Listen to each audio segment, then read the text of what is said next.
sa viewers, magandang araw sa inyo. Ang hirap magsalita.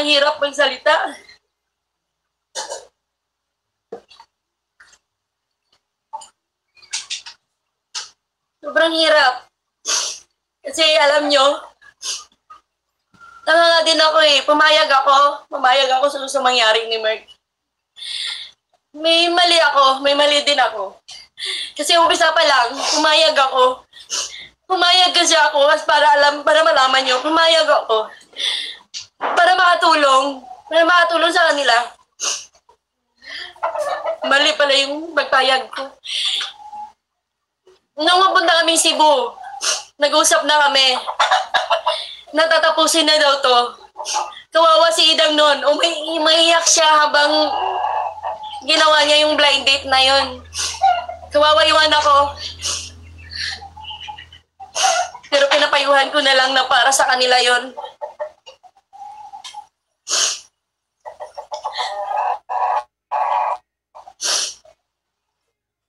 Pinapahaba pa niya. Umabot pa kami sa Cebu, guys. Umabot kami sa kapatid ko. Yung kapatid ko nga, hindi humingi ng budget sa kanya doon. Ang dami nila doon, ang dami namin, ang dami niyang bit-bit. Kawawa nga yung mga bit-bit niya eh. Parang pinabayaan lang niya, ginamit niya lang din. Lalo na yung kambal.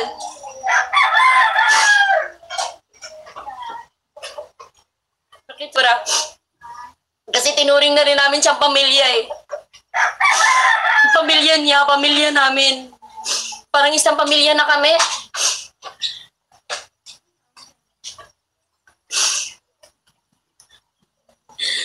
Lahat ng ginawa niya, gusto niya yun. Siya may gusto lahat. Pumayag ako para makatulong. Para sa future. Kanino future yun? Future niya. Tama si Boss John. Boss John, tama ka. Future niya yun. Nung umay kami Cebu, kala namin tapos na. Kasi yun ang sabi niya. Umaasa si Idang na tapos na at masaya na kami. Ngayon, kinausap niya ako na masinsinan sa kwarto. Dinamay niya pa yung pangalan ng mama niya. Yung mama niya kasi nag-uusap din kami, nagchat-chat din kami. Mula umpisa, ayaw ng mama niya sa decision niyang gagawin niya yung content na yon na maghihiwalay sila ni Idang. Plano lahat yun ni Merck. Ngayon, ang sabi ng mama niya sa akin, Balae tawag niya sa akin eh. Sabi niya, Balae, hindi ko gusto yung content na yan. Pakiramdam ko may mangyayari. Sabi ko, gusto ng anak mo yan eh. Kaya sige, sasakyan na lang natin kung hanggang kailan niya gusto. Sandali lang naman daw. Nung umuwi kami galing Cebu, umuwi ako nung to. Binok niya na ako nun. Kasi nga daw, tatapusin na daw namin. Kaya pinapawin na niya ako na Manila. Umuwi ako nung to. Nandun niya pa ako sa airport. Kasama si Mark TV.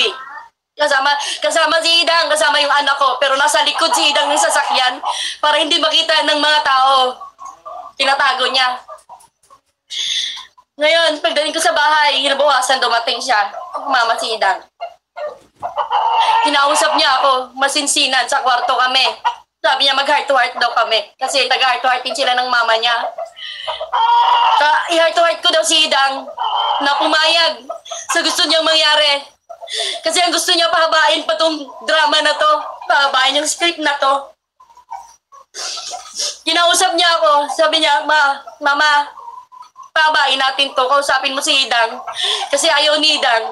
Sabi ko, alam ba ni Idang? Sabi niya, hindi. Ayaw ni Idang. Sabi ko, pahabain daw hanggang 20. Kasi daw, cut off. Alam niya, nagmi-million views.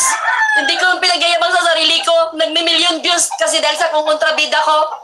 Alam niyo yan. Naghihingi ba ako? Naghihingi ba akong kapalit? Oo, nagbibigay siya. Pero yung bigay niya, sinusumbat niya pa sa ano ko pala yun. Si Idang hindi nagsasabi sa amin yan dahil mahal niya si Merck, pinoprotektahan niya sa amin. Pag may masabi nga kaming hindi maganda sa pandinig ni Idang na tungkol kay Merck, nagagalit pa yung anak ko sa amin. Si Idang pa yung nagagalit. Kasi pinoprotektahan niya si Mark. Ngayon ang sabi niya, tuloy natin yan. Ngayon sabi niya, ituloy natin to. Kukuha na naman ako ng ibang babae. Blind date ulit. Napasmile ako. Siyempre, di ko alam na sasabihin ko eh. Napasmile ako. Ngayon, ang akala niya, yung smile ko na yon ay pumapayag ako. Kaya niya ako sinabihan na plastic. Nabigla ako, hindi ako makapagsalita.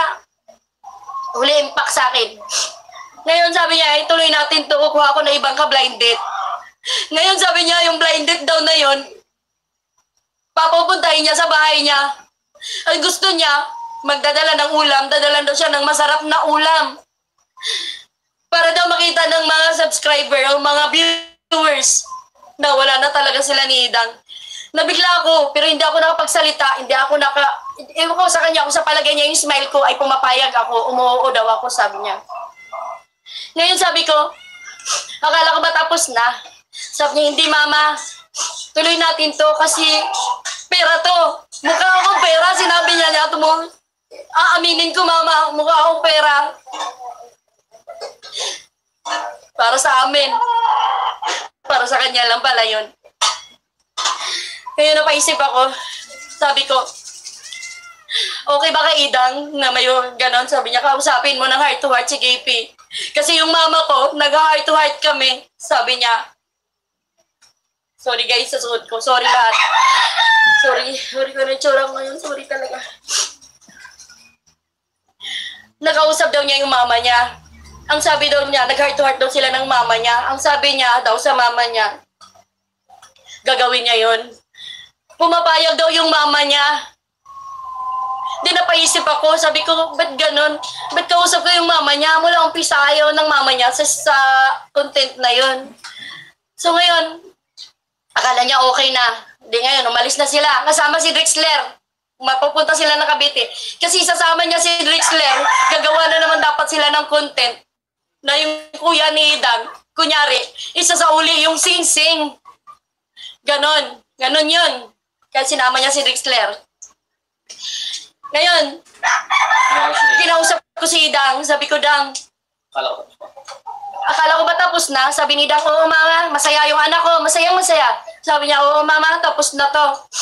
Matatapos na to. Magtatagaytay kami ni Merk. Ang dami niyang sinabing magaganda. Tatagaytay kami, hindi muna kami mag-vlog. Kami munang dalawa. Sabi kay, Dang, hindi ganon ang sinabi ni Merk. Sabi ni Merk, itutuloy daw to hanggang 20. Umayag ka daw at kukuha na naman siya ng ibang blind date. Ngayon yung anak ko, nabigla. Tinawagan siya ngayon habang nagbibiyahe sila papuntang Cavite kasama si Kuya Drexler niya. Tinawagan niya si Merk. Sabi niya, grabe naman yung ginawa mo. Akala ko ba tama na? Gumanon siya, sabi niya. Binura niya si Merk kaya pinatayan siya. Pinatayan niya binlock niya si Merk agad. Tapos, naka-block din sa akin. Yun. Dahil sa content na yun, nawala si Merk. Dahil sa content na yun, yun ang kinagalit niyang content na hindi natuloy para malalaman ninyo. Yun. Di ko alam kung may babae o sabi nila meron. Pero kasama na rin yun sa plano niya. Plano niya to lahat. Kami sumusunod lang sa kanya. Hindi kami makakilos para kami robot. Kulang na lang sa amin remote control. Kontrolado kami lahat. Pero sinusunod namin siya. Siya yung iniisip namin.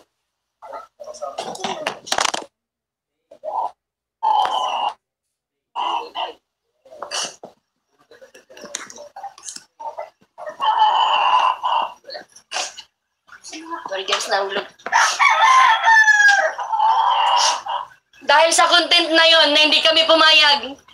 Dahil sa content na yon, dinamay niya pa yung mama niya. Pero yung sinabi, nag-usap kami ng mama niya. Sabi na, mama, Diyos ko po.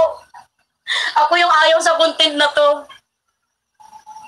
Tapos ngayon, dinamay niya yung mama niya. Nagchat-chat kami ng mama niya. Nanghihinayang din yung mama niya lang sa pinagsamahan. Sayang din kasi tinuring na namin siyang anak, pero pag wala pala kami sa harap niya, iba yung sinasabi niya sa amin. Totoong tao kami, tsaka mahirap lang kami. Hindi po kami mayabang. Kilala po kami dito sa lugar namin, kahit pumunta po kayo dito. Kilala po kami dito. Hindi po kami mayabang. Hindi po namin nangad yumaman. Alam po ng mama ni Mert yun. Sinabi ko po sa kanya, hindi po kami gustong yumaman. Yung Canada niya, kanya rin yan. Dito